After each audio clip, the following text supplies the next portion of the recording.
안녕하세요. 튜플 패킹과 언패킹에 대한 강의를 시작하겠습니다.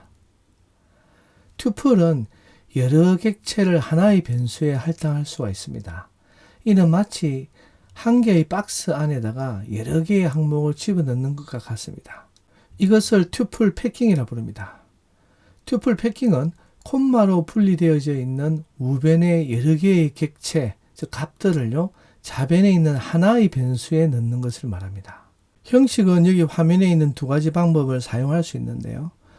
왼쪽에 있는 거 보면은 이제 오른쪽에 갈로 없이 콤마로 분리되어 있는 값들을 이렇게 좌변의 변수에 담을 수도 있고요.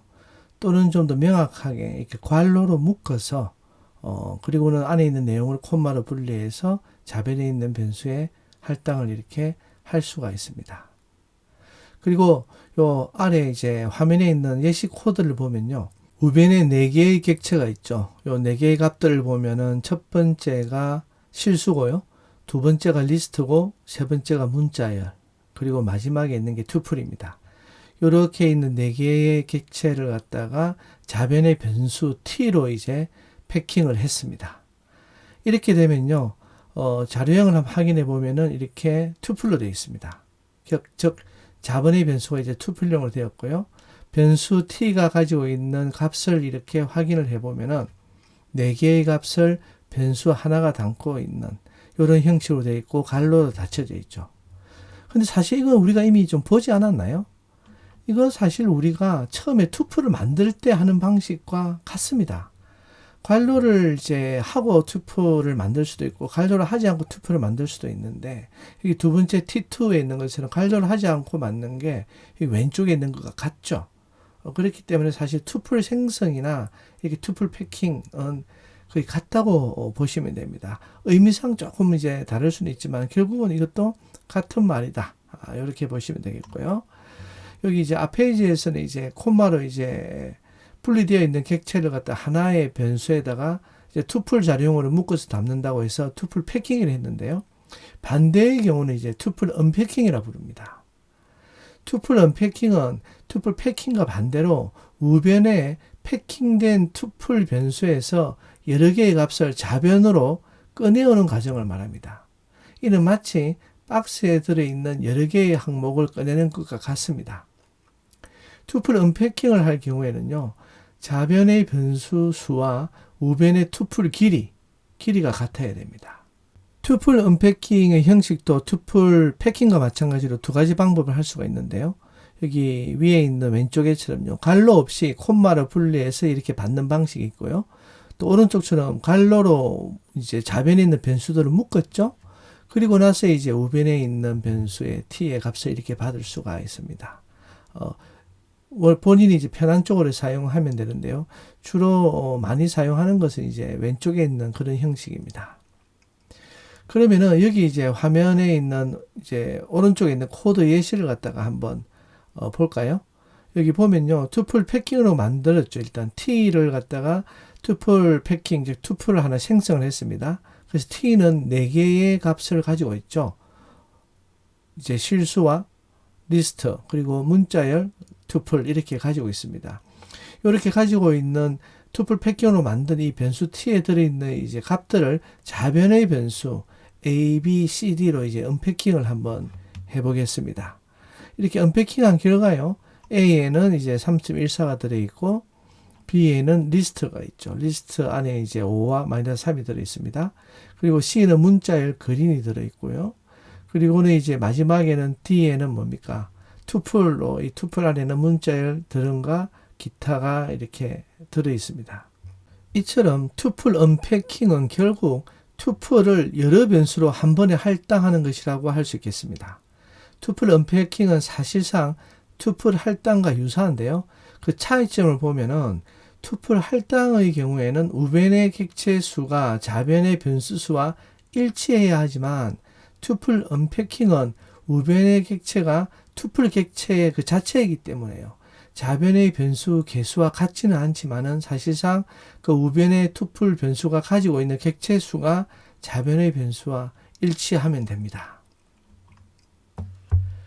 파이썬의 이제 시퀀스형으로는 이제 문자열, 리스트, 튜플이 있죠. 이 세 가지 시퀀스 자료형의 경우에는요, 곱하기 연산자료 사용하고 있는 우리 별 기호 있습니다. 이 별 기호가 시퀀스형 패킹 또는 언패킹 연산자료도 사용이 될 수가 있는데요. 이 말은 이제 객체의 값들을 패킹 또는 언패킹을 할 수 있다는 얘기입니다. 별 기호를 이제 양쪽에 변수나 객체가 와서 이항 연산자로 사용하면요. 예를 들면 x 별표 y 이렇게 하면은 x와 y 곱하기가 되는 거죠.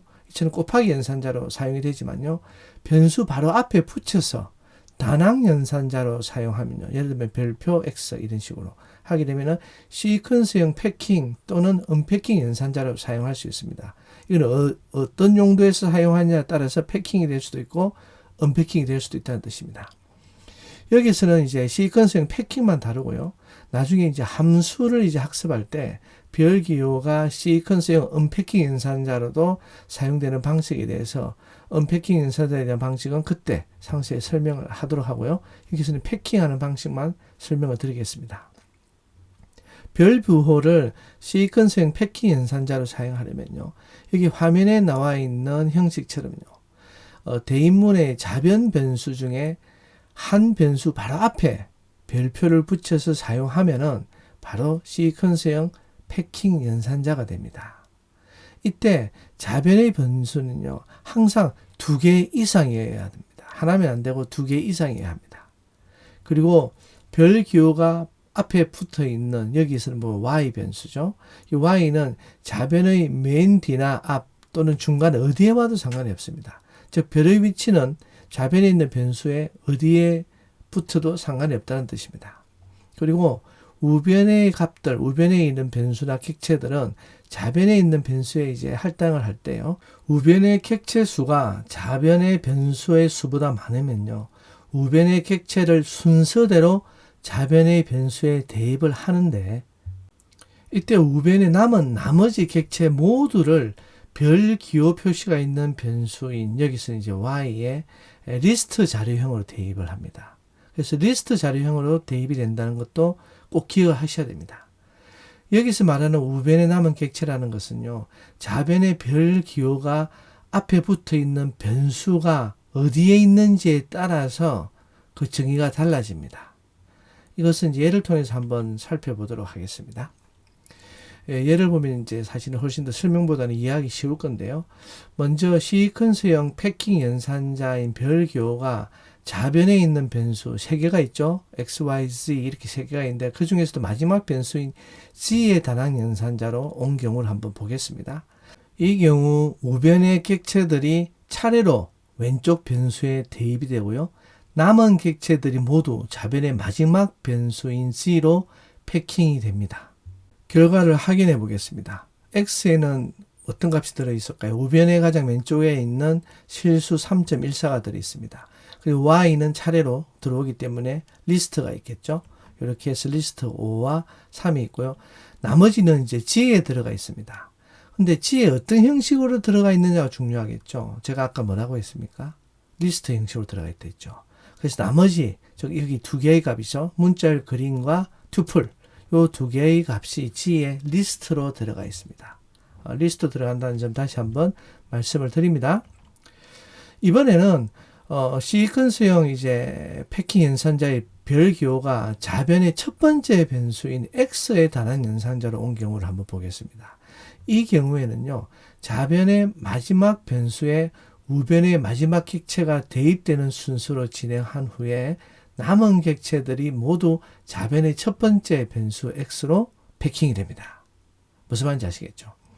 그래서 여기 보면은 이제 G에 먼저 이제 드럼과 기타가 이렇게 할당이 되고요. 그다음 Y에 이제 그린이 들어오겠죠. 그럼 나머지가 이제 여기 들어온다. 이렇게 보시면 됩니다. 그래서 결과를 한번 확인해 보면은 나머지가 뭡니까? 우변에 있는 3.14와 리스트 5, 3이죠. 이것이 리스트 형태로 X에 들어갔습니다. 그리고는 이제 Y에는 문자열 그린이 들어왔고 Z에는 투플, 드럼과 기타가 이렇게 들어왔습니다.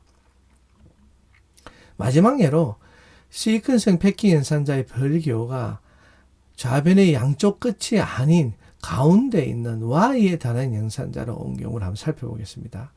이 경우에도 이제 마찬가지 룰이 적용이 되는데요.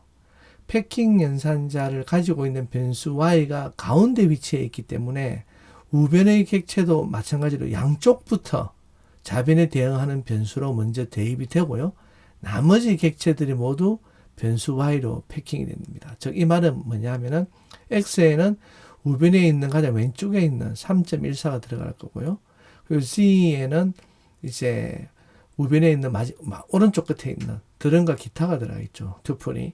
그렇기 때문에 이 x에는 3.14가 들어가 있다는 걸 확인할 수가 있고 c에는 투플, 드럼과 기타가 있다는 것을 확인할 수가 있습니다. 그리고 y에는 리스트로, 그죠? 리스트 3과 1, 마이너스 3이 있고, 그 다음 문자의 그린, 이렇게 들어와 있는 것을 확인할 수 있습니다. 시익근성 패킹 연산자 그렇게 어렵지 않죠? 이렇게 이제 굉장히 좀 직관적으로 알 수가 있습니다. 투플 패킹, 언패킹에 대한 강의를 마치겠습니다. 감사합니다.